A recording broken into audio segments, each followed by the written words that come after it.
What if I told you that the biggest bottleneck in your business isn't your marketing, isn't your budget, and it's definitely not the economy, but it's you? Stick around because in this video we're breaking down how your business can't outgrow you and how your personal development is the true engine behind your business growth. This might be a little bit uncomfortable. Sometimes it'll be freeing. Truth is something that you're going to hear. Let's dive in. So here's the truth most people learn the hard way.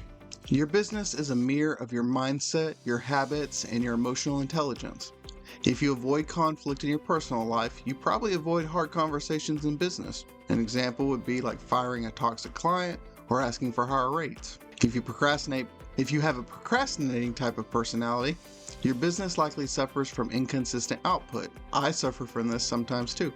If you're addicted to chaos, well, by God, your operations probably look like a fire drill every single Monday. What you suppress in your personal development eventually surfaces in your business. It's always a spillover, whether it's a missed opportunity, a team friction, or a burnout. And here's the thing. The ceilings you keep hitting in your business are often the reflections of the ceilings you haven't broken yourself in your personal life. So, when I say personal development, I'm not talking about daily affirmations or vision boards, though they can help, they're pretty much full of crap. I'm talking about real growth. I'm talking about getting your habits under control, increasing your emotional resilience, developing decision-making frameworks, learning how to lead and communicate under pressure, managing your energy, not just your time. These things are important. This is the work that doesn't always show in social media, but it will show up everywhere else in your business. Whether you're running a $500 startup or a $5 million operation, your leadership, your clarity, your discipline always will drive your outcomes. You're not just building a business, you're becoming a kind of person who can sustain one. Let me give you a simple framework for this. There are 3 phases of personal growth that unlock business growth, and I call them this kind of weird trio. So the first one is identity shift. The second one is skill stack expansion. And then the third one is capacity building. Now, identity shift, you move from thinking, I'm just trying to survive, to I'm the CEO of my future. That's when your decisions will change and you stop playing the small game. Your second one, skill stack expansion. This is the concept of stop relying on charisma and brute force to determine. Instead, you build real transferable skills, sales, delegation, negotiation, copywriting, and overall systems design. The last one, capacity building, this is where you're going to grow tolerance for uncertainty, stress, and scale. A 7-figure business needs a 7-figure mindset and a nervous system that doesn't fry every time a fire starts, because with that nervous system, you will crash and burn before you even get to the 2 or 3-figure mark. Which phase are you in right now? Be honest. Awareness is going to be your starting point. Now, let me be real with you. Every time I've made a business breakthrough, whether it's a product that scaled, client that 10x revenue, or a system that saved hours, it never came from just grinding. It came from how I upgraded myself in both my learning, sometimes my self-coaching.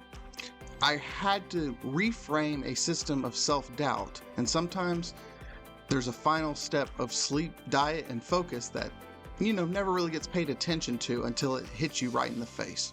Sometimes learning how uncomfortable conversations needed to be renegotiated, renavigated in my own mind before presenting them to a client. And then, and the same with the team dynamic. The hidden ROI is going to be a personal development feature.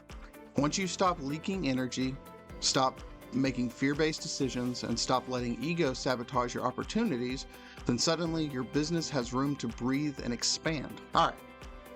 Let's land this plane to some real tactics. If you want to grow your business by growing yourself, here's what you should start doing today. First, audit your blind spots. What keeps tripping you up again and again? That's going to be your easy, low-hanging fruit to growing. The second thing, potentially read a book a month. Something on leadership, maybe psychology, systems thinking. Not all of them, but one of them. Master that one, read it again, envelop your behaviors and habits around something within this book. Change something. 1% is all you need. Get in the room. Number 3, join a mastermind. Find a mentor, somebody who already knows something that you need to figure out, and Take those golden nuggets, take them for yourself, utilize them. Number 4, build non-negotiable systems in your own habits. We're talking sleep, we're talking fitness, we're talking about scheduling. Anything that you require to not only develop SMART goals, but to remain on task and not get demotivated by your lack of structure. And then lastly, set progress, set tracking goals, KPIs for your own development. You don't rise to the level of your goals, you will end up falling into the system of self-mastery. It's inevitable. So, in conclusion, look, your business doesn't need more tactics. It needs a transformed operator. That means you. And the good news, you don't have to get it perfect. You just have to get it started. If this hits home, smash the like button, drop a comment below. What's one area of personal development that you're working on? And if you want deeper content, subscribe and join the movement. And again, Brandon signing off. Grow your business. Prosper on purpose.